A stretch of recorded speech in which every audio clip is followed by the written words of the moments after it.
Good evening, everyone. I'm just going to do a brief introduction of the topic and be able to hopefully help us to understand how to navigate this journey. I'm not going to take credit for all the data. I've just managed to get some data from my personal experience and across the board. However, what today's session is about is not a conclusive be all, know all.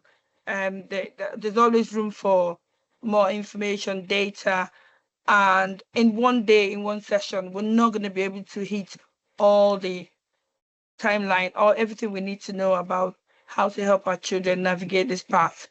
But hopefully, we'll be able to touch on key areas and what I need you to be able to do, because I'm going to stop intermittently and give you opportunity to discuss and speak about your experience as well, because everyone in this call tonight has got a unique experience on how they've been able to navigate at least part of the journey.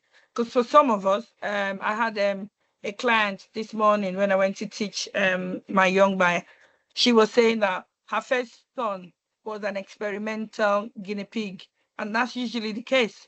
The first child is always the child that we use to experiment, and then suddenly we learn the system, by which time that child is already past that stage of being able to help them. So before I carry on, I'm just going to do a brief introduction of myself, my experience, where I'm coming from, how long I've been doing this for. Um, Obviously, my everyone knows my name. I'm a specialist teacher. I've been teaching for 18 years plus in the UK. Studied at the University of Newcastle, first degree University of Lagos, and since then I've been in and out doing quite a lot of school-based work, lead practitioner, and high quality teaching. My passion mainly is to see a lot of our people leveraging this pathway and helping our young ones to do better. We're already doing well by the standard of most of us. Most of us have got good jobs. We managed to transit from back home, Africa, and we're here and we're making it. I mean, some of the data you see on telly and all, anywhere you see a black person, especially in Nigeria, and you know that we're not here to play. We are holding our own fort. But then this comes to the next question. How do we then help our children to leverage into this same system and still hit the milestone? Unfortunately for us, our experiences and our children is never going to be the same. Number one, we grew up in an environment where we have predominantly black teachers. So we had role models to look up to. We had people that looks like us, got our kind of skin tone, and that kind of gave us that know how to know that even when you're not doing well, you're failing, they've got your back. However, in my experience, most of our children struggle with a lot of mental health issue. When I say mental health, a lot of us think mental health means the child is mad or crazy. No, there's a lot of struggle that our children face at school that they'll never come home to tell you about it, because one, they've not got the vocabulary to be able to explain what it is. They don't want to call attention to themselves. They don't want you to think, oh, you're being lazy, you don't want to go to school. So they kind of bottle all of these experiences in and they internalize it. And unfortunately, in most UK schools, there are very, very few black teachers in between. And if I go by data, we're not up to 35% yet. A lot of us get into it, get burnt out, and drop off. It's a stressful job. I'm not gonna lie. Even I got to the point where I took a career break. I had enough. But my love and passion for helping, especially my people to progress, brought me back in. So I'm in and out doing it every day, trying to make things better. Introducing this topic today, I've gone to get a lot of data so that we can see that this is data backed. School engagement, expresses how our students feel, how they think, and how, they act concerning schoolwork, academic, social dimension, the school engagement, and of course, in a multidimensional construct, And this also involved their personal characteristics. If you look at Frederick et al., 2004 and 2019, Mola 2023, that's a very recent literature that's just been published. And we've got Richley and Christensen 2012. All of these people have been able to look at school engagement to which refers to the involvement, the attention, the interest, and the enthusiasm of our pupil, our students, and how parents show up towards education and learning. A lot of us, are wildly educated, and we've gone through school, we've gone to secondary, primary, we've done university. However, the unique experience of our children is completely different. And that's what we want to talk about today. We want to also talk about how the existing school management and literature is helping or emphasizing on how the behavior and cognitive skills of our children can be leveraged on. Okay. So having said that, I'm just going to conclude to say that school engagement is a complex construct which is influenced by a lot of individualism, the context, the locality where you live in, the school you send your children to. And most of all, it comes back to you as a parent. How do you help these children leverage this complex environment to get the best out of them in a society that is very alien to them, to their natural DNA?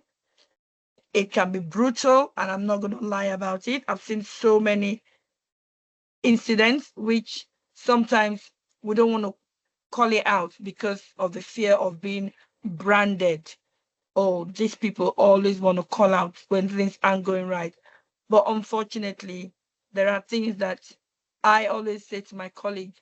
I wish that every school has got a camera in, a CCTV camera, that you parents can sit in your house and see what goes on behind closed doors. When you go to open days, you see the best of the schools.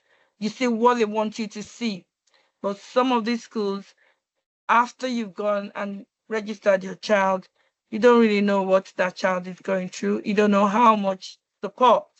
And I'm not witch hunting or painting any school as being better, but for every school, there's always a demographics.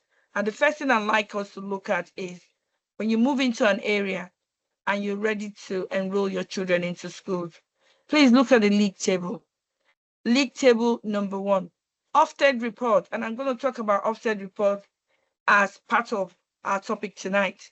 Ofsted report on paper could say if a school is outstanding, and I need you to take note of this point, you need to note it down.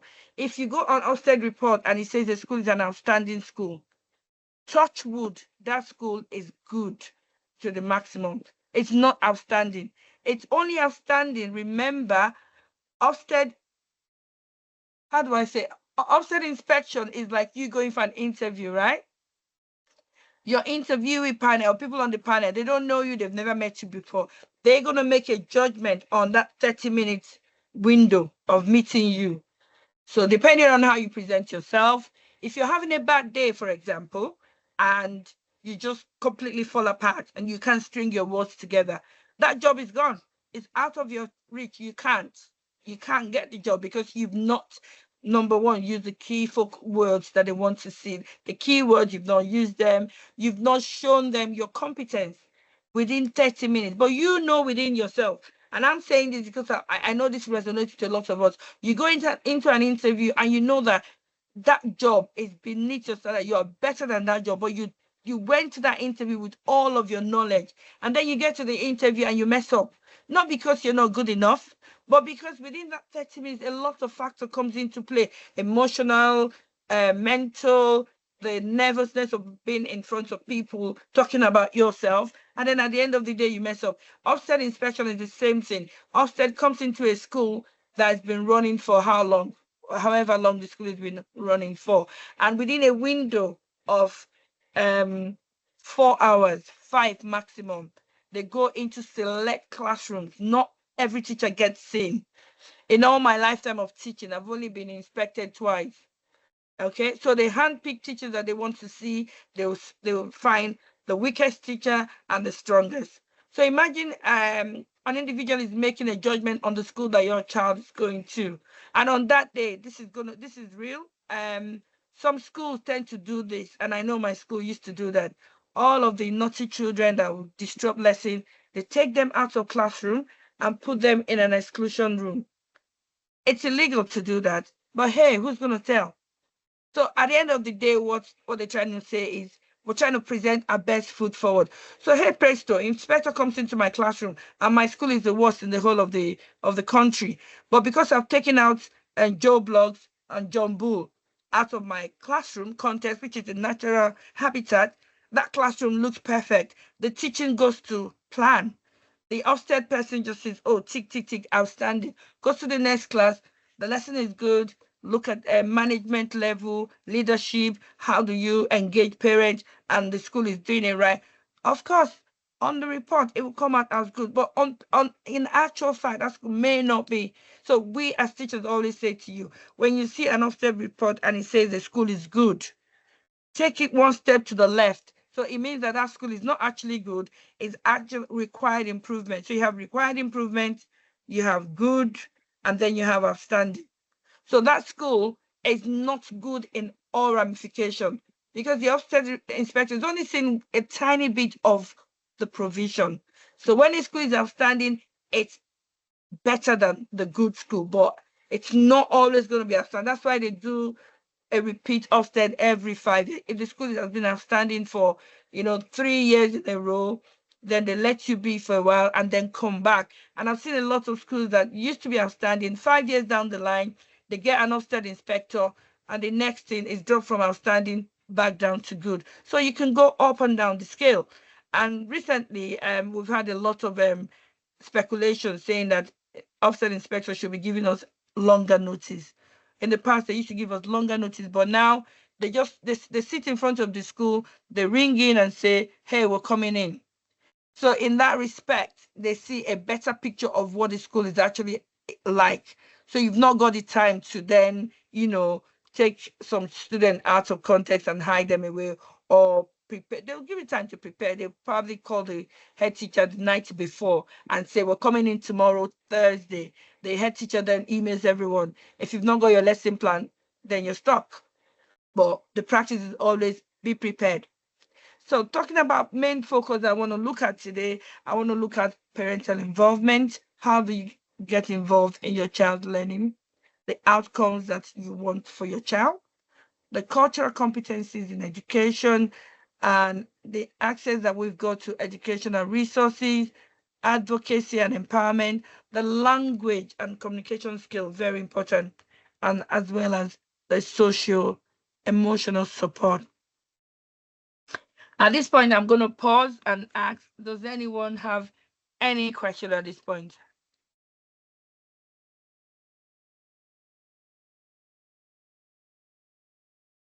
Okay. I'll take the silence to mean we're all happy to carry on. I'm going to pick on the first point, parental involvement in learning. How far do you involve yourself in learning with your children? They come back from school. The usual mantra is, how was school today? And of course, every child will say, oh, it was fine, thank you. End of story. No further prodding. You're not prodding the child further. You're not asking pricing questions to find out exactly how the day has been. One thing I tend to do, and I've only actually started it recently, even though I've been teaching for how long. I ask my child, how's school been today? And they say, oh, it's been good, mom. My next question is, give me 3 things that was mentioned in your biology lesson, for example. Meanwhile, before then, I would have looked at the timetable for the day. I know he's got biology, he's got RE, and he's got maths. So I just randomly pick a subject and say, just tell me 3 key facts that your teacher mentioned in maths today. And then they say, oh, and then they begin to. So you can tell that they then know that you are interested in what actually goes on in the classroom. It's not just a blanket question, how was school today? Fine, mom, fine, dad, and that's it. No, you need to probe further. Give me 2 keywords I was using in your RE lesson today. Then it will get that child thinking. That means my mom or dad probably will ask me the same question next week. I better pay attention in class. So they become more engaged and reduces the episode of, you know, child pair on pair misbehavior at school where you then have to be called in for a meeting. So that covers our point number one. I want you to make this one of your key things to be not just verbally involved with your child's learning. Be be intentional. Ask questions. Don't just give blanket questions. What did you do in school today? No, don't say what did you do. The child can make up anything. Ask pricing question. Ask that child to give you a key fact that was mentioned in just pick a random subject that you know that they've done that week or that day. Now, number two factor that I need to make us aware, cultural competencies in education. Now, for a lot of us coming abroad, coming to this country, our cultural inheritance are so diverse and different from the society we find ourselves in. Back home, we had a lot of, you know, involvement with teachers. You know, a teacher can actively discipline your child. Your child comes home, and the next thing you know that things have gone wrong at school. It's been rectified. However, in this system where we have a lot of we call it the red flag system. We have the yellow card system. In the past, they'll give you a yellow card if the child is being not in the classroom. They give you a yellow card is like just like the footballers, you know, it's a warning card. You get a verbal warning, then you get a yellow card, and then you get a red card. If you get a red card, you're being removed from the classroom. So what it means for that child is all the other lessons. So say if they've been silly in lesson one starts at 9 a.m and by 10 they've been removed. That child is being removed the whole day, depending on the ethos in the school and the leadership management. Some schools will say only take the child out of one lesson, which is the lesson where they've been silly. If it was towards the end of the lesson, they missed the next lesson. So, unfortunately, if that child has got a math lesson after that lesson that they've been naughty in, they missed the whole math lesson. And now, what effect does that have on your child? So that knowledge gap is already stated in that child. So they've missed a whole day of math lesson. It could be a child that's been struggling with maths and doesn't like maths. So that child completely goes blank for that lesson. There's no offer of catch up because at the end of the day, it's your fault for messing about. It's not the teacher's fault. So if you're not catching up, and how many children goes back and catch up? Except a very studious child. But a very studious child would not mess about in lesson, except they're being distracted and they're not challenged enough. And this is the problem in state schools. In state school, where we have a lot of mixed garbage children from here and there, and then you mix them all in the same class, you've got Joe Robinson, who is a high flyer, and you've got Joe Bloggs, who is on the low end of the autism spectrum. Now, Joe Bloggs got ADHD. He wants attention all the time. What does he do in lesson? He throws the pen across the board. You're shouting, put the pen away, or he gets his mobile phone and is ringing his girlfriend in the lesson. I've seen a lot of things like that. At the end of the day, normally lesson lasts 60 minutes, and I'm going to tell you for fact, I have never spent effectively 60 minutes teaching any class, especially in the more city inner city. We call them inner city schools. Now, inner city schools are schools that are mainly in the capital cities, in the main larger town. The children in such areas tend to be more disruptive. Now, I don't have data to back that up, but this is what we've noticed. But when you go into the inner lands, like the countryside, the children there are not as exposed as the ones we have in inner city. So the level of disruption is reduced. It's not as bad. We still get it. We still get children from homes where parents don't care. So the children are, they don't want to be in school. The only reason why some of them come to school, and this is coming from most of them when I interview them, I don't need to be in school, miss. The only reason why I come to school is because the council is going to send my mom to jail. So, in quotes, some of our children are mixed in this same mentality where some children think, I don't need to be in school. In fact, one of the child said to me, Miss, I don't need to go to school. It's only black people that needs to go to school because you need, I will still become your boss one day. I was taken aback. This was an 11-year-old child. I'm not saying 14, 15, 16, 11. I was shocked. And where does that stem from? The background. It's not that child's fault, it's what they've overheard at home. You know, there's so many things I can go on and on. Let's talk about access to educational resources. How much of the school resources do you know? If your child is in secondary school, do you know the exam board? We've got three main exam boards. We've got AQA, we've got OCR, and we've got EdExcel. So you need to familiarize yourself with that. What exam board? If you don't know it, go onto the school website. Some schools don't have it on their website. Ring up the school, ring up the teachers and say, and for each subject. So if you, for example, if your child goes to, I'm going to make up a name of a school. If your child attends St. Michael's Grammar School, for example, within St. Michael's Grammar School, they've got 10 subjects that they take: math, English, chemistry, physics, biology, religious education. You've got technical drawing, you've got economics, you've got so many of the subjects. Every subject leader, head of department, will determine what exam board they're going to use. So it's not typical that you come into a school and across the board of all the subjects, they have different exam boards. So exam board is just equivalent to, we have WAEC back home, and then we have the I think I can't remember the counterpart of WAEC. It's just the same examination, but the language. NACO, thank you. That's it. So it's the language of the exam that differs. So for each subject, you need to find out what exam board, so that you're well prepared to help your child. If you want to do it solo on your own, yeah, it's doable. But it's knowing the curriculum and realizing that every 5 years in this country, the curriculum changes.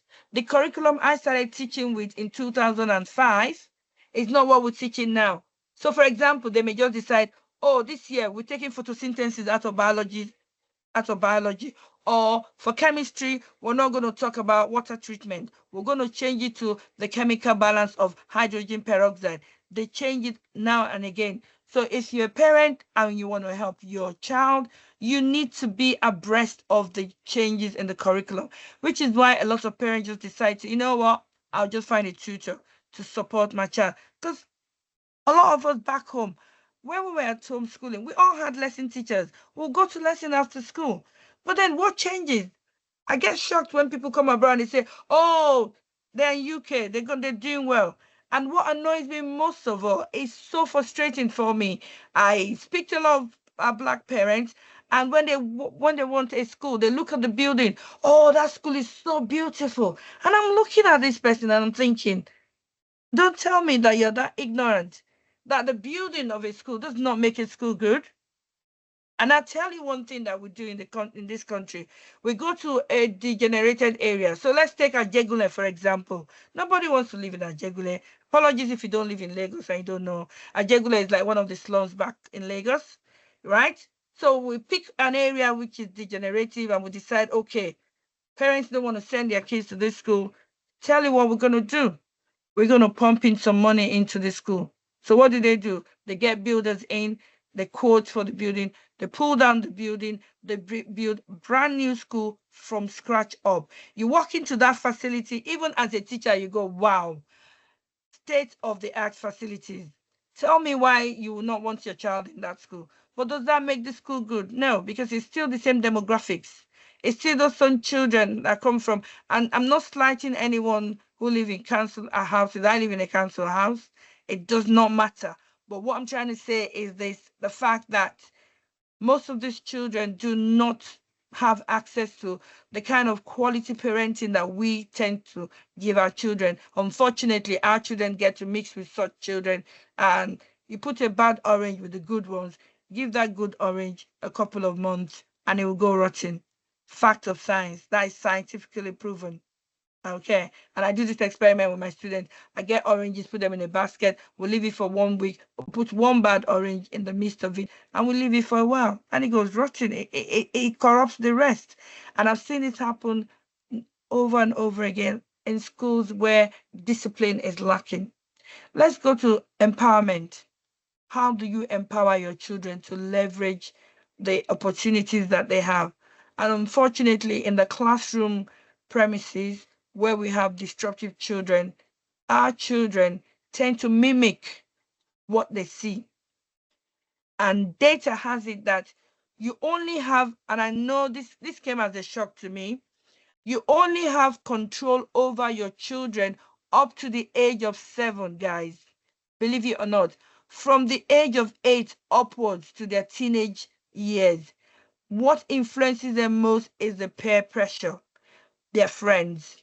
They'll still listen to you, but there is now external factor that determines how they turn out.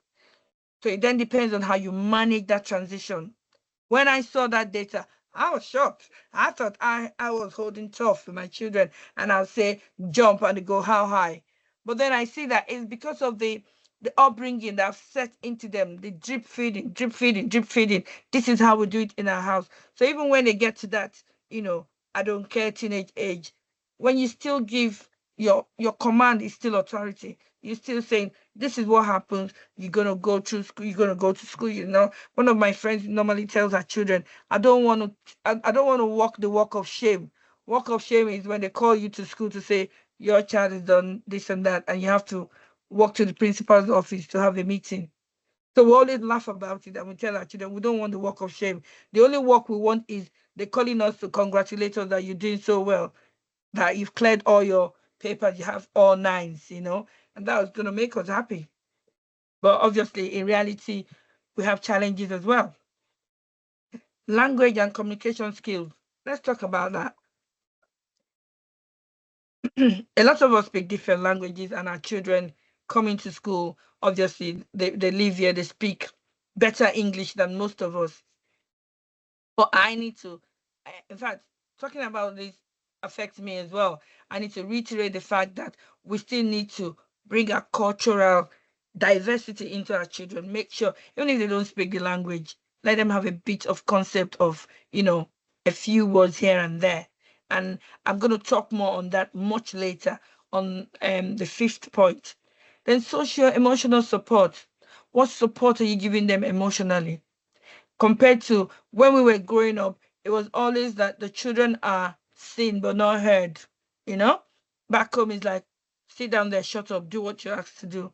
But in this society, please engage your children in conversations. If you don't want your child to have a certain thing, for example, please dialogue with our child. Explain. And I'm still struggling with this. I'm not going to lie. My child comes to me and say, I want a packet of sweet. I'm like, who's going to give you sweet? Shut up, sit down there, be quiet. But now I've learned to leverage on my communication. Speak to the child, have a dialogue, and explain. Give the reason why you can't have this because you've been to the dentist and the dentist has said, no more sweet for you. So we need to limit your intake. Please, let's bring that communication into our parenting. A lot, I struggle with it, but I'm getting better. And I know there are a lot of us here who just use the same way that we've been brought up to bring up these children. Unfortunately, we're not in the same environment. We were not born in the same era. Their era is completely different. So you need to tweak. You need to tweak and change your modus operandi. How do you help these children come to your level? You come to their level. So you work as partners. You need to work as pairs. If not, I've seen some children who tell me basically, I'm going to fail my exam deliberately to spite my parents. And I'm looking at this child like, what? You're going to do what? And then one of them actually said to me, oh, Miss, you're too strict. I don't like you. I'm going to fail my chemistry paper and my physics paper so that you get sacked. And I'm like, oh, bring it on. And I sat this child down and I said, whose name is going to be on the certificate? Is it going to be my name? And then it made sense. It's so funny what goes on. Any questions so far, guys? Anyone willing to say something?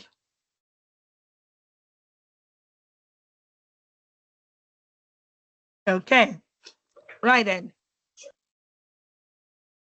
Somebody speaking? Yeah, I was going to ask a question, but I don't know if I should ask later about the curriculum. You mentioned having extra lessons, and Yep. there are some of us that we have the opportunity to talk to some teachers at home in Nigeria who are very good. However, most of them are always like, what's the curriculum? So they will know how to, put the child through. So for someone like me, I do go to their website, but what I see there, I don't know, it's just like a summary. It's not detailed. Yes. Thank you for that question. I nearly forgot to touch on that. I've seen a lot of us do this. Now I wonder, why would you live under the sea and decide to go ashore to live there when you can't breathe on land? That's the question. And this is very prevalent among Nigerians.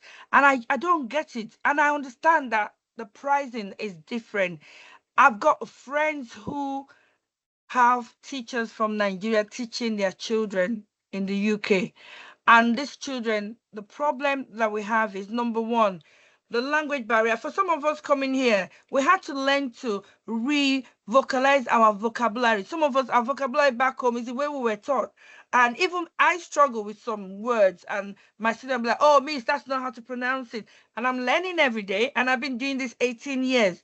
Secondly, a teacher that's never taught in the UK, because it's £20 cheaper, some of us then decide to engage them to teach our children. Now there comes the conflict.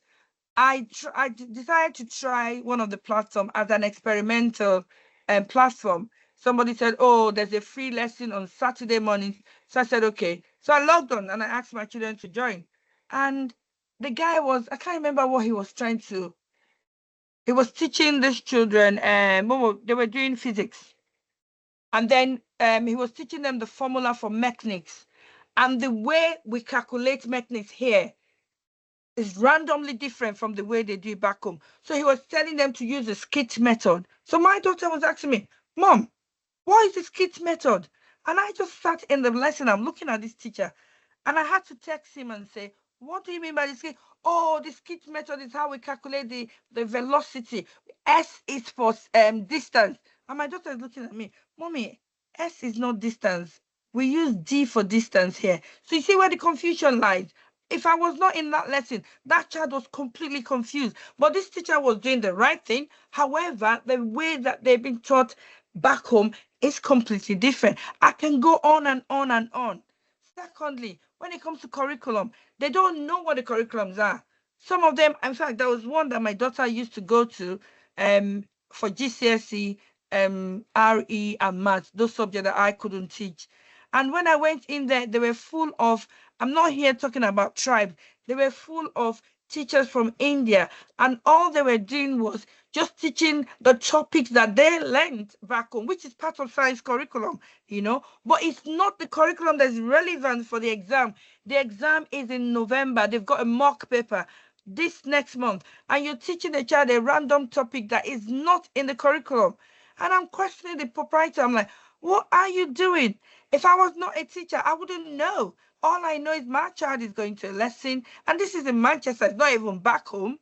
And this community is so huge. The number of students trooping out of this tutorial center, it it boggles my mind, and I'm thinking, poor kids. They've been attending lessons for years and years, and they go into the exam and they can't leverage because the topics they're being taught, they are topics in science, but they're not in the curriculum that they use in their school. It could be a blanket one, and that seems to bother me so much. I've spoken to so many friends of mine, and I said, look, it doesn't matter how much you're saving by having a teacher back home who is very good, because a lot of us, back home, were very good at what we do. Unfortunately, I'm sorry, love. It's not gonna cut it. You are just throwing your money into the air. Because that child will come to a point where maybe at a lower stage, maybe in primary school, but by the time they start getting into the higher classes, you're not doing that child any good. You're confusing that child. That child goes into that lesson, understands the topic, but then when you compare it to what is obtainable in their respective schools, They're diverse. So you need to be very, very careful about how you engage teachers. I hope that answers your question, Kikalamo. Yes, it does. Thank you. Thank you. Now, if we look at the picture that I have on the board, I normally like using this iceberg, submerged ice to illustrate what I'm trying to describe in this context. When you look at an iceberg, it looks like only this portion is visible to the eye. And you're looking at the iceberg and you're saying, oh, that's just a small ice rock. If you all remember the Titanic, this is one of the things that the Titanic had to face, when it struck the iceberg. The part of the ice that was submerged was larger than the one on the surface, such that it caused so much damage to the Titanic. And if you remember the quote of the guy who invented the Titanic, said even God cannot sink this ship. And what happened? Of course, it sank. So bringing this iceberg into picture, when you see a lot of students achieve greatness in educational settings, I kid you not, the parents have put in a lot of underground work. So this part of the iceberg that that you can't see, the waterline, the hidden deeper aspect, is the only one that you can see on the physical is, oh my days, this child is doing so well. They come to chemistry class, they're getting 8 and 9s. They go to maths, they're getting 9s, 8s, 7s. How are they doing it? Oh, the school must be very good. It doesn't matter how good the school your child attends. Please, every child still needs additional support. There are some exceptional high flyers amongst our children. Even those who still need that guidance and support. So please don't just leave it to the teachers and say they're going to a good school. Okay, and I'm not here canvassing for private school. Not all my children go to private school. I had to experiment. Two went to state school, and the other two, I started them with primary, pull one of them out in primary five. And I can tell you the difference is clear. 7 Up is like going to Mark and Spencer's to buy a pair of trousers, black trousers, still the same black trouser. If I go to Primark, I'll buy it cheaper, but it's still the same black trouser. If I don't tell you where I bought it from, you would never know. But then what I'm trying to say is, if your child is in a state school, please support them as best as you can. Even the one in the private, the only difference between the private and the state school, we're going to talk about that on a different level. That's not the topic for today, but it is quite relevant. So all I'm using this iceberg to portray to you is every child that you see that is doing so well. And I don't want to mention races, but I will mention when you see the Asian kids anywhere. In fact, my son was telling me today, oh, mom, I've got the result for my chemistry. I got 85 out of 100. My Nigerian sense will not allow me. My next question is, who got the highest in this class? Oh, my son, mom, why are you so competitive? I'm like, I don't know. That's just the way we're built. Can't help myself. Oh, is this guy from, XYZ region? And I'm like, why is he always beating you at it all the time? What I'm doing to my child is I'm not putting him down, but I'm trying to leverage, and I like the competition. So he will say, right, next time I'm gonna study more. These children, they sleep. When I tell you, some of them, when they're sleeping, they're studying. They're waking up. There's no game. They're not playing games. They don't have Xbox or whatever.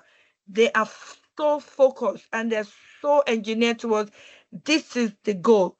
Because if you check the background, mom and dad could be illiterate. They could be owners of shops in down the street, but they're so fully persuaded that I didn't go to school. This child of mine must be a doctor. Must be.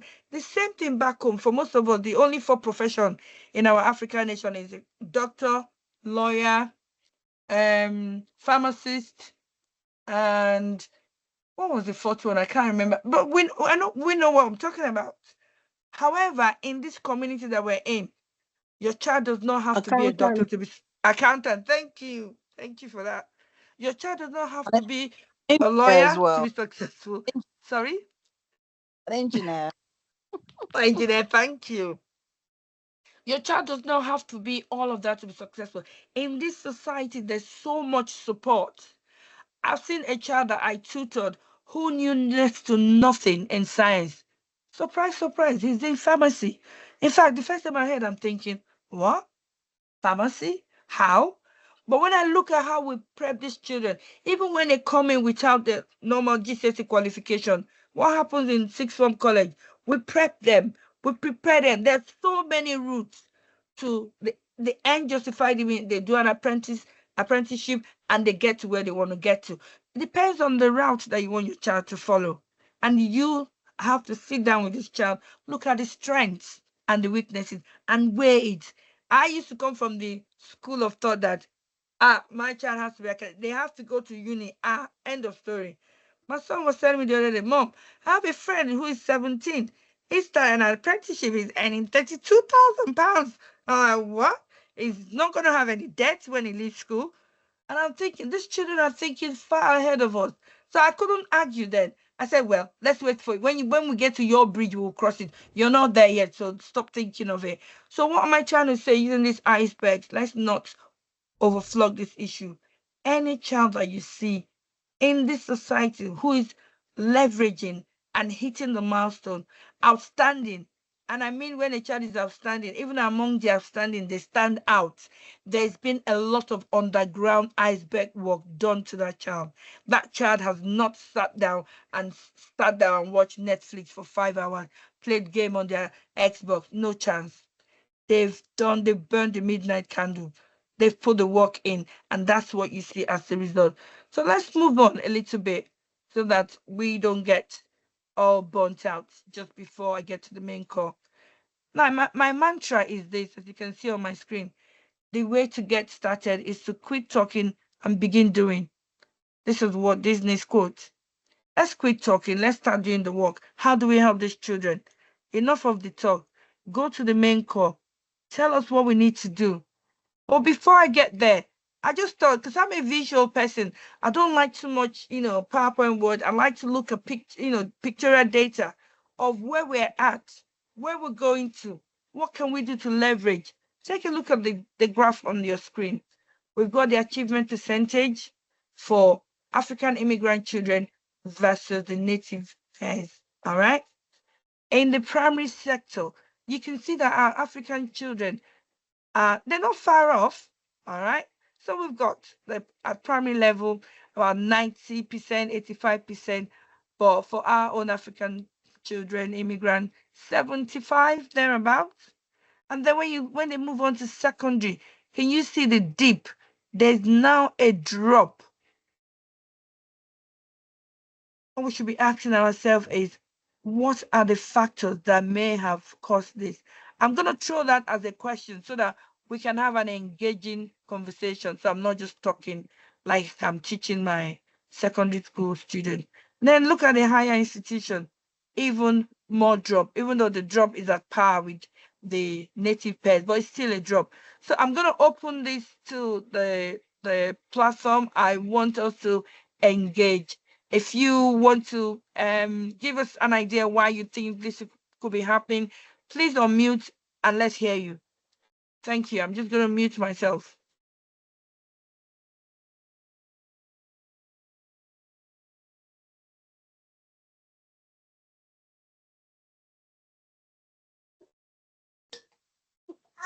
So this data, for me, it will have been good if we can compare it with another data like this, because this is just comparing primary, secondary, and they are both moving in the same direction. So we can't say either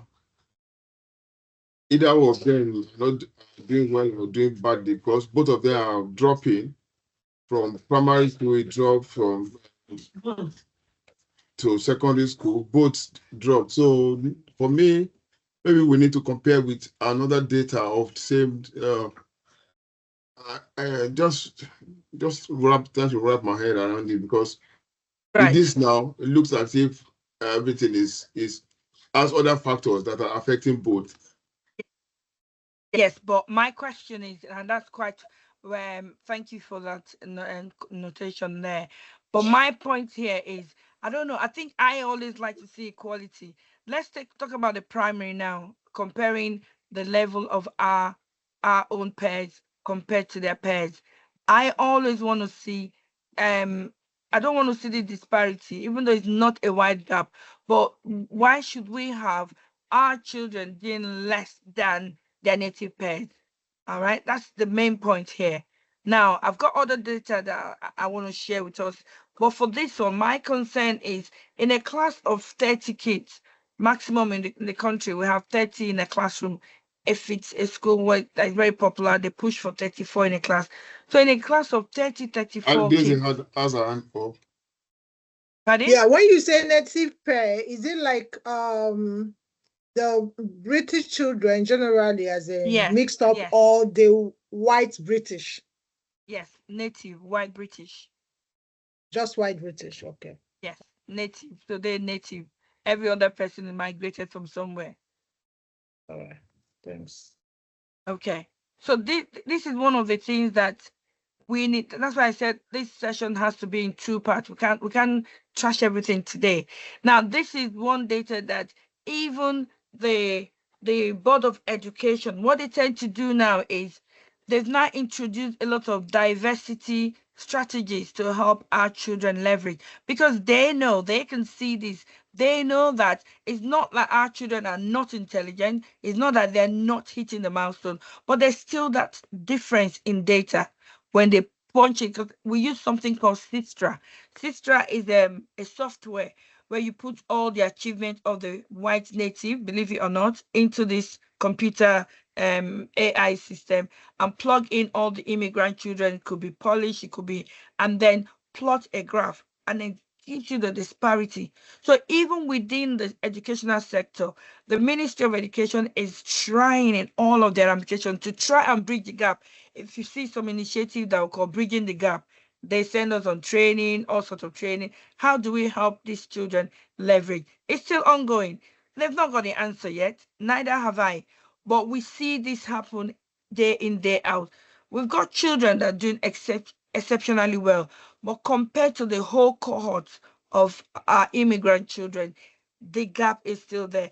In the past, they used to say, oh, because they give more opportunities to their native peers. And I've seen this happen so many times, but it's not a matter for debate today. It's not what we're here for. We're just looking at where we're at nationally. And I'm not just picking a sector of the country. This is the national data that we know that our Black children are not doing as well as they should be doing. What is the reason? And this is a food for thought for us. I want us to have a think about this. When we come back, whenever we have an opportunity to have this talk, we'll be able to discuss. We've not got the answers yet. Neither has the government got the answer.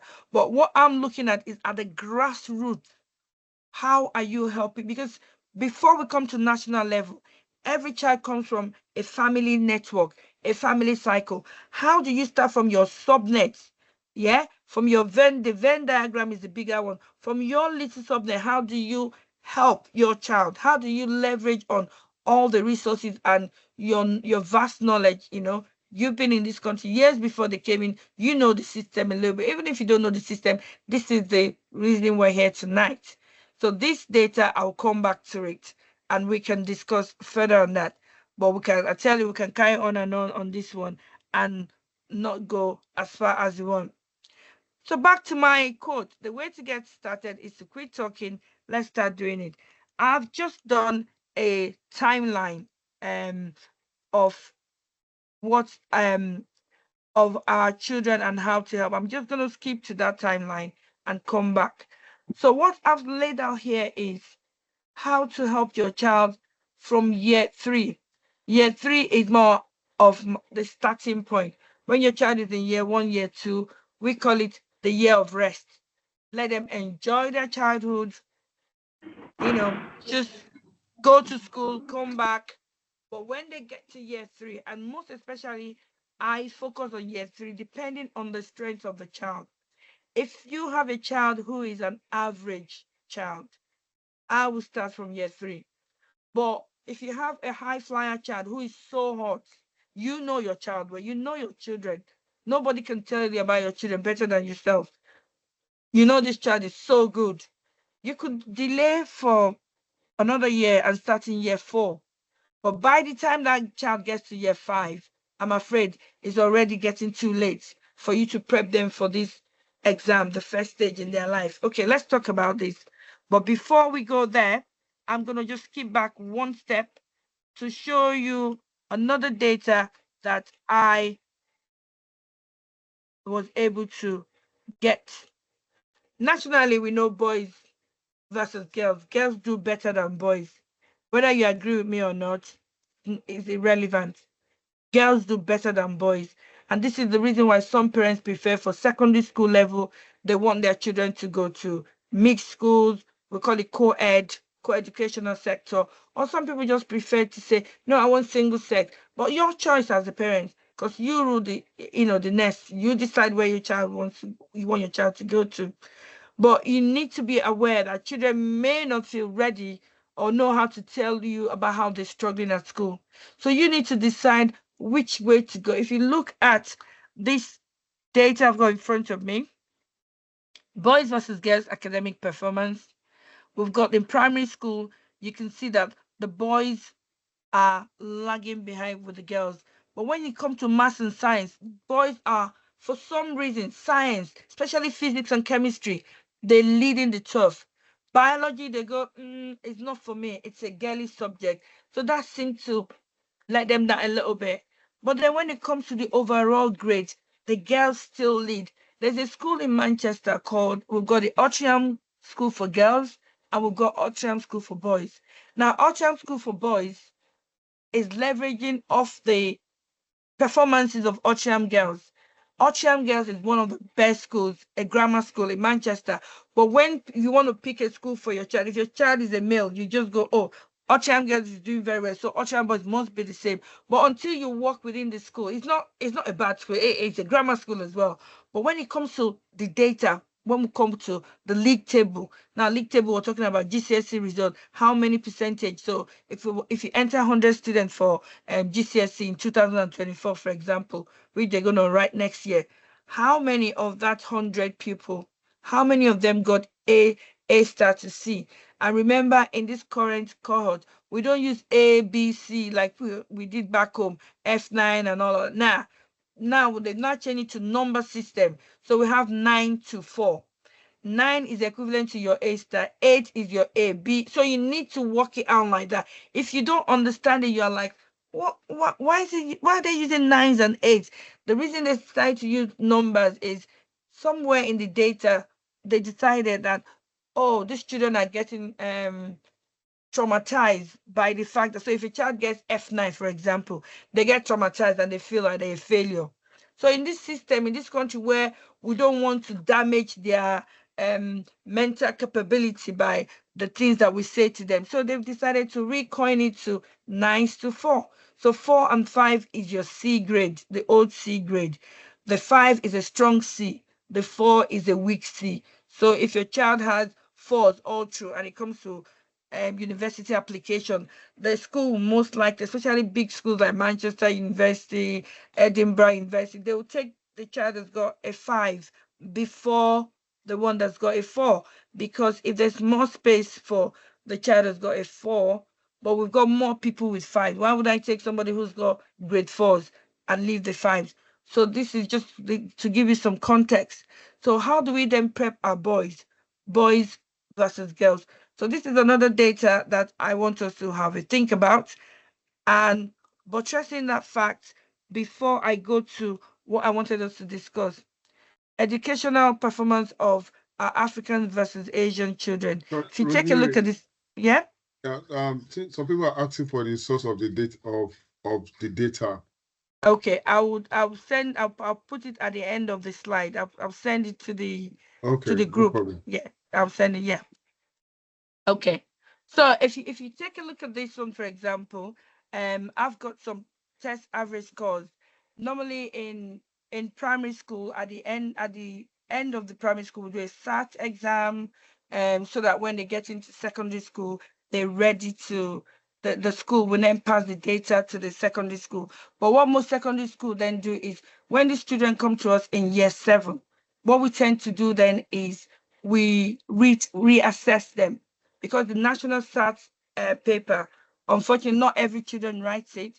Some private school don't do SAT; they just do the 11 plus grammar school exam, and then that then sets the chart for the secondary school that they will then go to. But normal state schools, when these children come into year 7, the first week of year 7 is normally an assessment term where they've not been taught anything, they've not been given any leverage. So every child is starting on the same platform. We give an assessment, English, we give an assessment, math, the core subjects, not all of the subjects, science and math most especially. And then we generate a new data going forward. And then you can see that some of the children may not have done very well in their SAT paper, but when they've done this internal assessment within their schools, they've done better, or maybe not as good. But then what that then helped the school to do is to put them in sets. Now, what we call set is, some schools tend to set children from year 7. Setting means they put the higher able children in a separate class so that the level of disruption is not as wide. And then they put the middle ones in another set. But some schools have come up with the idea that that's not good, that's being selective, and that's, limiting the student, that it's best to have a mixed ability. So depending on the school that your child is at, we have a mixed ability group where you have the high flyers, the middle, and the low end, all in the same class. And what you then do as a classroom teacher is to differentiate your lesson. So when you're teaching a lesson, if you're giving a worksheet, you will have a different worksheet for a higher ability child and the middle child, so that at the end of the day, they don't have the same difficult question, but they're still assessing the curriculum equally. So that's what we call being quite diverse in how we teach. And every year things keep improving, more research come up and they say, oh, this system is not working, let's tweak it. So depending on where your child is within the educational journey, you need to understand what set your child is in. Are they in a mixed ability class? Is there any mixed ability class? That means they will have children in different spectrum within that class. How is that system helping your child? Is your child struggling? What are they struggling on? How can you help? Can you help that child to leverage and get better, or be able to be comfortable and leverage and move on to the next level? Because what we want, we don't want our child to just be in a comfort zone and just be comfortable. We call it stretch and challenge. When a child has done so well, we're giving them an assessment, they've done so well. We don't want to stop there. We want to challenge that child further to say, okay, you can solve this question on, say, mathematical or algebra. Now let's give you a next level up. Maybe we'll give you a level 6. I've given you a level 5 and you've done it in 5 minutes.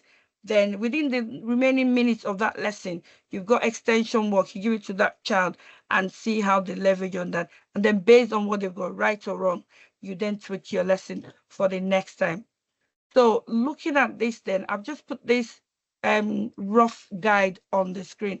It's not the be it all, but I've just put this together to show us how to, if you've got a child in year 3 and you're trying to help them, especially for those of us that want to access the 11 plus. 11 plus is not every child is going to do 11 plus. Some parents decide, I don't want to stress my child, I just want them to just go to the nearest school within where we live.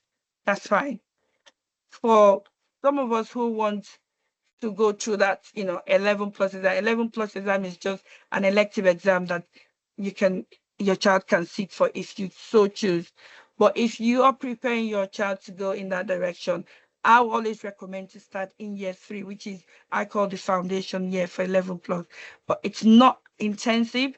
It's just basic maths and English. Just strengthen the basic maths and English that they taught at school normally. So when that child comes, or maybe on a weekend, a Saturday or Sunday, you help that child to look at the basic topics that they've been covering in their classroom and see if they can recall, the power of recall.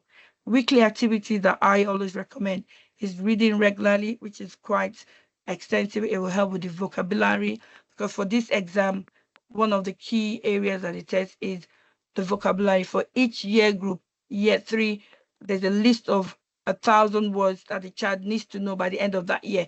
Each year group has keywords that that child needs to be able to spell, write it without looking at it, so that when they sit in the exam, they can either talk about the synonyms, the antonyms, the opposite and the same meaning. They know this was back to back. How do you get there? The school is not going to do all of that for you. They can give you the list, but it's up to you to help your child be able to say, oh, can you spell photosynthesis, for example? Can you spell it without looking in your dictionary, depending on the year group? And then I talk about mental maths and vocabulary buildings. Reading will help you with that. And optional, you might put in a little light introduction to VR. VR just stands for verbal reasoning, which is one of the core papers that they write in this exam.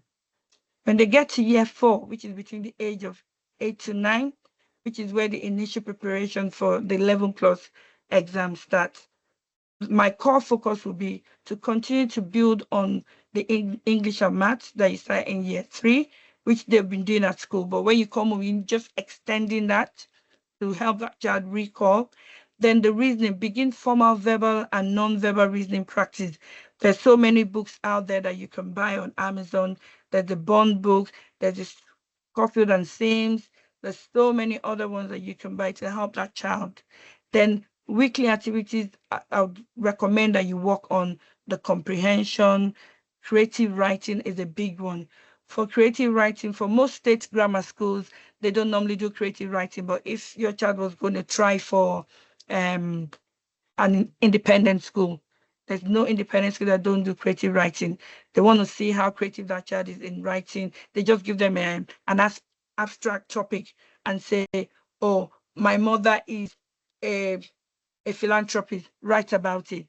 And we want to see this keywords coming into play, how this child is comfortable using words to describe things that are abstract for that age. Okay. Then monthly mock test paper, just like practice. At this stage in year 4, we're not being too intensive, we're not aggressive about it. But when we get to year 5, this is where the core mastering technique starts. And all of the papers covered in this 11 plus is the VR, the non-VR. Non-VR is non-verbal reasoning. Now, non-verbal reasoning is more like pictorial. They could give you a picture of 4 different random objects and ask you to depict which is going to be the next sequence, or more similar to what we used to do when we were young, spot the difference, which one is different. And that child to be able to reason, or in the previous diagram, maybe they say we're talking about a hexagon, it was tilted at angle 30, and then the next sequence could be tilted at angle 40. That child should be able to reason through. That's non-verbal reasoning. But for the verbal reasoning, it's more like similar to English, but not as deep as the English. And then they do the math and English. Now, each of these paper, it lasts about, depending on the school, if you go to Birmingham, it could be different time limit. They have an hour, 15 minutes to write this paper. And once that time is up, they get the pencil off them and they move on to the next one. They could get 10 minutes break or 20 minutes break to have a drink, but all of these 4 papers, they're finishing it in one sitting. It could be mostly on a Saturday when most parents can travel and take their kids for the test centers. So in year 5, I'll always recommend weekly activities structured 11 plus. So at this stage, the lesson needs to be structured now. Practice, you need to time the practice papers, because if they're not timed, if they go into the exam and it's timed, they're not used to that time. So you need to make sure you're timing them. So if it's an hour paper, you set your timer maybe on their tablet or timer. Once the hour is up, you take the paper off them and then you mark. Most of them come with a mark scheme behind them. The monthly mock exam, you make your child practice the mock paper monthly, 1 paper a month, just to give them a feel for the exam, what it feels like. Because most schools will not. I remember when my son was in primary 4, the school was against, me putting them through that strenuous. To them, it was strenuous. It was making them nervous, but I knew what I wanted. I wanted them to go to grammar school because I couldn't afford an independent school. So in a grammar school, they get at par what they get in independent school. Not exactly the same, but it's better than nothing, okay? So I was then called into a meeting with the head teacher saying I was putting my child through extraneous stress. And I'm thinking, the head teacher that was talking to me, her son is in a grammar school. So I put a question to her. How did your son get into grammar school? Did you mother coddle your son? She couldn't answer me back. So you're putting your child through the same training that I'm putting my child through. I've not put a mark on a child, and I've told my child, if you don't pass the exam, it's not the end of the world. You can still go to the best schools or whatever school is available. But I'm giving you this opportunity so you've got a choice. At the end of the day, when we get all of this option, we decide where we want to go. And that was the end of the matter. Social services off my case. And it just baffled me because all of these people, their kids are either in independent schools because they can afford to pay school fees, or in a grammar school. And now you're pulling me out because I'm giving my child the same opportunity. I don't want to talk too much on that because that really got me really upset. But anyways, in September of year 5, that's when you register for the 11 plus. So when your child is in year 5, from September to October, it's a window of 1 month. You will get the information if the school participate in that. It will be given out to you to say, oh, the exam board is open and you can register. So anyone can register. It's free. You don't pay for it. You just register your child. When it's time for the exam, they'll send you letters to let you know that the exam is taking place on so date, and then when the results are out, you get the result as well. So the results just came out this week for some of the grammar schools in Manchester, and between now to the end of October, all the results will be out. But you don't get a placement until March, when you get the school that your child finally got as a choice school. So in September, August, September, you see the exam. And then in year 6, I recommend after 11 plus, a lot of us, I just allow my children to relax because they've worked so hard. But what we then do is focus on maintaining the academic strength in maths and English, just focusing on maths and English.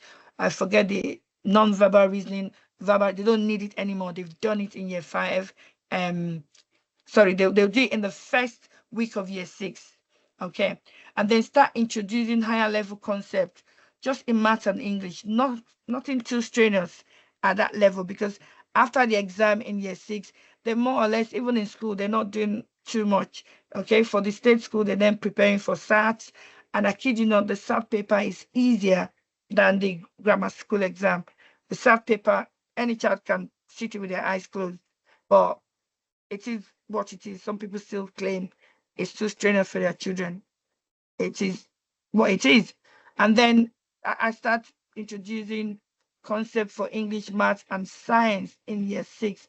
In our school, in year 6, second term, so after this October half term, we then start introducing science, more intentional science, doing more science, so that when they get to year 7, they're prepared, because now they're doing completely different subjects. More subjects are being introduced. How do they now leverage and transition from primary 6 to year 7? That's another big gap that we need to help them to leverage that, transition. When they then get to year 7, I'm talking about age 11 to 12. This is when you start building core skills in their GCSE. They're not doing GCSE in year 7, but we introduce science as one subject. So within science, they'll do a little bit of biology, a little bit of physics, and chemistry. It's not broken down into individual sciences until they get to year 9. Now, in most schools in the UK, they do a 2-year GCSE, which means they start their GCSE in year 9. The topic, they start teaching them in year 9, but they don't do the exam until they get to year 11. In the past curriculum, talking about 10 years ago, they do one paper in year 10. So they kind of break it into 2 halves, and then they do the second part in year 11. But that's been scrapped now. They do all the GCSE topics from year 9 to year 10, and in year 11, they get tested for it, which is why we call it the 2-year curriculum. Year 9, year 10, all the core subject, and then year 11, the little bits of other subject has not been covered, like environmental chemistry. Some schools then talk about global warming and all of that later topic. There's not too much of that. They then cover in year 11. And by this time next month, November, they do their first mock paper. Now, what the mock paper does in year 11 is it just gives you an overview of possibly what GCSE result this child is going to come out with. It's not definitive because I've seen a lot of children mess up in mock papers because they don't take it serious, but then go to the main GCSE paper and clear all their papers. But it's the preparation. How do we prepare them to leverage that gap? All of this is drip feeding. Don't wait until last minute. Don't wait till they get to year 11. Start in year 9. Begin to build it little by little until they cross that gap. And then when they start applying for university, you've done your bit. So when they then go to uni, they've now, I know some parents still support their children in A level, still getting tutors. But I think at that stage, that child is mature enough to study on their own. I don't think I would want to pay any tutor in sixth form for my child. They need to have that work ethics by then, because all of this trainers preparation, you most of all you walk this journey with them, helping them leverage. So when they get to 16, 17, this is my personal preference. I want to give that child that autonomy to develop on their own, study on their own, and map out their own learning style. So at this point, I'm gonna pause talking and take any questions.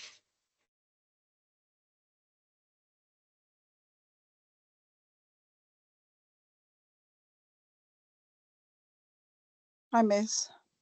Hello. Yeah.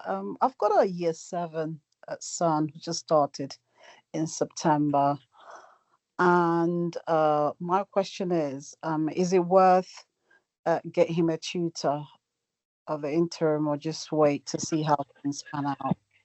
I mean, he did 11 plus and he passed, and but I just wanted to just keep that momentum and don't let him lose God.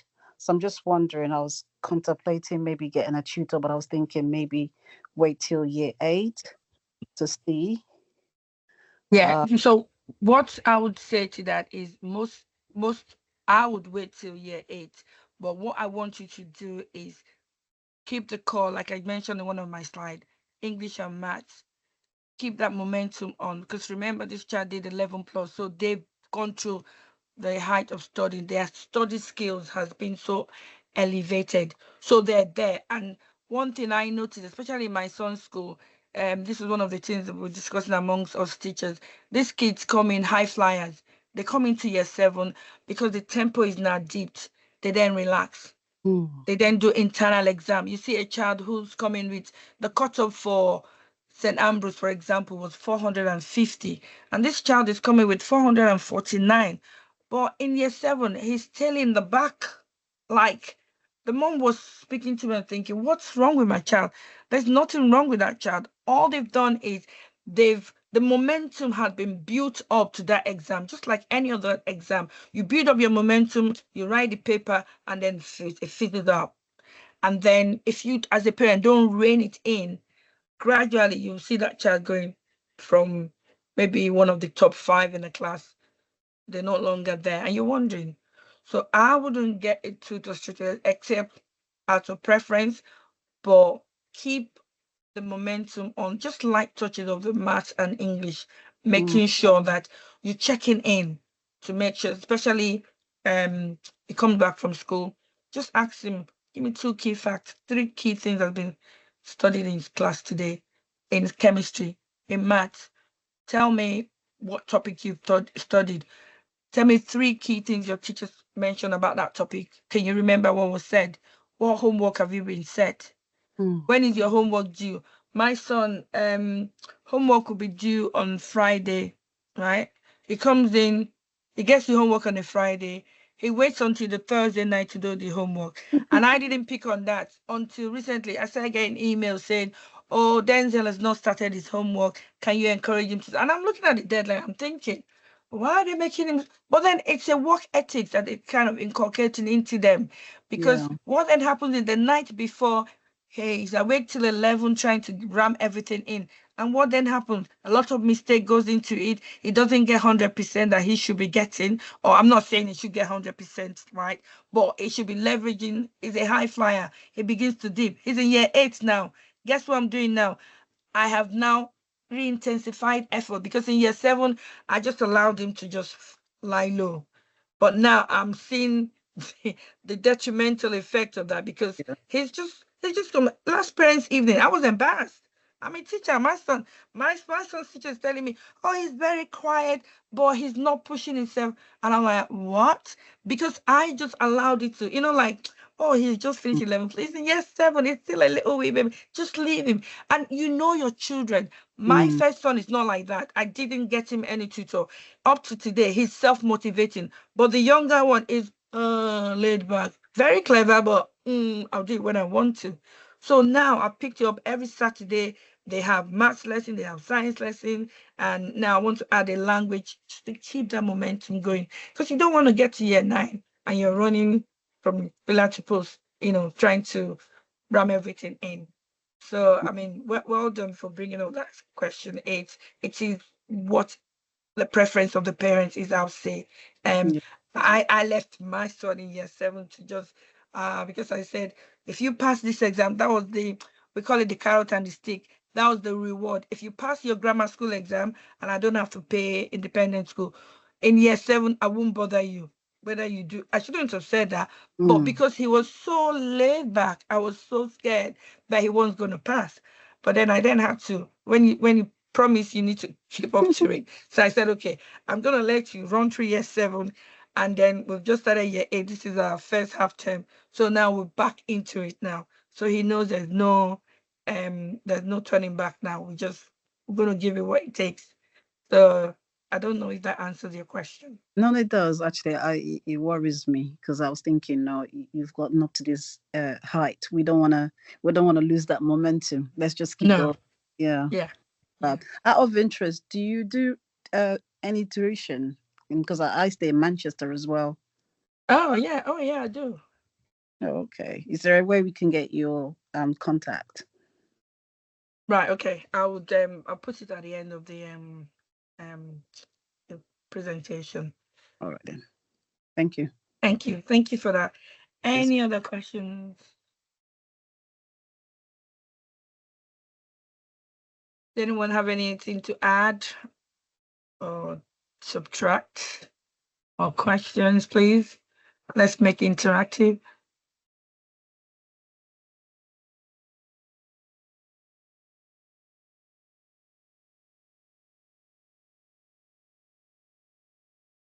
Okay. In the absence of that, um, let me throw some questions out. Please, I have a question. In fact, Oh, please go my ahead. son that is asking here because I asked him to sit with me here. So it Okay. was I know that in Nigeria we went to high school, or let me say secondary school. Yeah, so here I discovered there is college, there's sixth form and all that. And he was asking me, Mommy, which one do you want me to go to? I used to hear, but I'm not too I'm not too sure the difference. Please, can you elaborate on that, please? Thank you. Thank you for the question. So, for most schools, we need to be quite clear. There are some schools that are secondary school, they just called. For example, my daughter goes to St. Ambrose Roman Catholic College. Now, it's college in quote. It's not the college. It's a misconception. Sometimes I sit and say, why can't they just develop a system to make people understand, people that were not born here? It took me many years to be able to grasp it. So college, we've got a sixth form college that is dedicated to only year 12 and 13. Now, those are the sixth form colleges where, just like back home when we had A levels, this is the A level where your child is then prepared for university to transit to university. So they take about 4, they narrow their subjects. So from secondary school they do about 10 subjects. Some schools just leverage to 9. But when you get to the sixth form college, you take 3 subjects, 3 core subjects that will tailor towards what you want to do in a uni. But then if you're very able, you take a fourth one. But then most people then tend to drop the fourth one because even that three that you're doing is so wide. For example, you could be taking philosophy or economics, law in the sixth form college. So those colleges are dedicated to the year 12 and 13. Then within the secondary school, some secondary schools have a sixth form college attached to the school. Now, this is where it gets a little bit confusing. If the school, for example, the school that my boys go to, they've got a sixth form college. The way they differentiate the sixth form colleges from the normal college students is they don't wear the normal black uniform, they just wear blazers. So you could go to Debenham's House of Fraser and just buy a blue blazer, a cream blazer. It doesn't matter what color, but the tie will differentiate that, oh, this person is still a student, but is in a higher class, year 12 or 13, within a secondary school setting. Now, the preference. I went to sixth form college open day last week, and I'm going for one next week as well. I find that most schools that are very good schools, like grammar schools, they have a very good sixth form. However, the better one is a school that is only dedicated to year 12 and 13. The resources are, you can't compare to a secondary school that has year 7 to year 11, and then they now section maybe 3 or 4 classrooms and say, oh, this, or maybe the, like in my former school, it used to be the top floor. We're on 3 stories. So the story 1 and 2 was for year 7 to 11, and only the year 12 occupied the last story, and you're not allowed to go to the last floor if you're not in year 12 and 13. However, if you compare the resources of the schools that stand alone sixth form college, now that is the differentiation. When you see a college, you ask, is it a sixth form college? If it's a sixth form college, it means it does not have the year 7 to 11. It just dedicated to 12 and 13, and that's it. But then most other schools just name, it's just a nomenclature. They just name their school St. Patrick College, St. Timothy's College. It's just a name that they give the name, but they don't necessarily have a sixth form college attached to them. So that is the main difference. So when you're looking at schools, you're looking at it, is it a sixth form college or is it just a normal secondary school college? I don't know if that answers your question. Yes, Okay. thank you. Okay. Do you think these the schools that have just 12 and 13, yeah, do you think they are better than the ones that are joined together? Resources wise, yes. Having attended a few this week, I've gone to 3 or 4, and I was telling my son, I know you want to stay in your grammar school for sixth form college, but I'd like you to explore this other school. There's Mm-hmm. one very good one in Manchester called Severian College, and I've heard Mm-hmm. about it, but I've never been. And it's just tucked in within where the University of Manchester is. In fact, when I walked into the school, I thought I was in a university. I'm like, Mm-hmm. what? Now, if I now compare that to my son's school that I drop him every day, it can't compare. The departments are Okay. standalone. The massive resources, the Mm-hmm. money pumped into it is Mm-hmm. completely. And when you're looking at Okay. colleges, there are some colleges that are work-based, internship kind of. So they're not very academic. But when you go to Mm-hmm. this some of these other colleges, this sixth form advanced college, you see that they're A level, they are more academic. There's the academic side of it, and there's what we call T level. Now, T level is a new curriculum that is being introduced by the government. I got so confused about what's T level, T level. So T level, just for you to do a T level course in sixth form, you've got to have at least a C, which is 5, right? When they take you into T level includes, and a lot of our students go for it because it includes work experience. So you're not in class Monday to Friday like when you were in secondary school, yeah?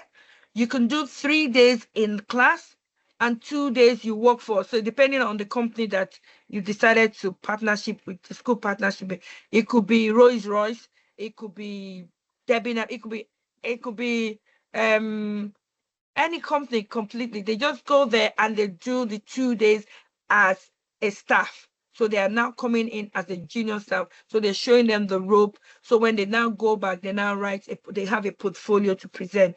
And a lot of students are not very academic. I mean, when I mean not very academic, they're not very strong academically. Prefer that route, because what it does is it doesn't single you out as not being very academic, not being very good, because you can find your level. So every child, and this is what I always say, look at your child and what outcome you want for that child. What is the strength and the weaknesses of the child? If your child is not the high flyer academic person and wants to go to the T level, it's also viable, because they will still get qualification. But with that qualification, they've got the advantage of having mini work experiences. And within that, they build their network. Am I going to let my child do T qualification? Maybe not, but depends on the strength of the child. Most of my children, the other one, maybe yeah, she could do that, because the first one is not very, she's not very academic. But the good thing about this society is every child will always find their level if they are willing to work hard. Even the ones that have not even made the GCSE grade, there is always a second chance for them to rewrite the paper when they are in college. So the college now help them to get the GCSE. But the downside to that is it then distracts that child from focusing on the A-level courses, if that makes any sense. So I always recommend to my students, I always preach this every day: stick to your GCSE and pass it in one go. Even if you get fives, it's still better than failing your subject and then thinking, oh, when I get to college, I'll redo my GCSEs. It distracts you from the main thing, and you're losing 1 year when your mates are moving on. So colleges have different resources. I'll prefer a dedicated year 12 to 13 colleges where all the resources and opportunities are prevalent for these children to be the best that they can be. And that's what we want. That's the outcome we want for them. Okay, Does that thank answer your you, question? Rosemary. Yeah. It answers it very well. Thank you. Thank you. Any other questions, guys? Okay. I think that should be it for us. Um, I don't know if Cholu, are you still on call? Yes, I am. Okay. Do you want Any me to other stop thing that you? the recording? Yeah, this has been Yes. fantastic. I've been jotting down notes, Yes. and I can't wait for the part 2. Thank you very much. Thank you. Yeah, it's been So really, really enlightening, I must say. thank you. Thank you.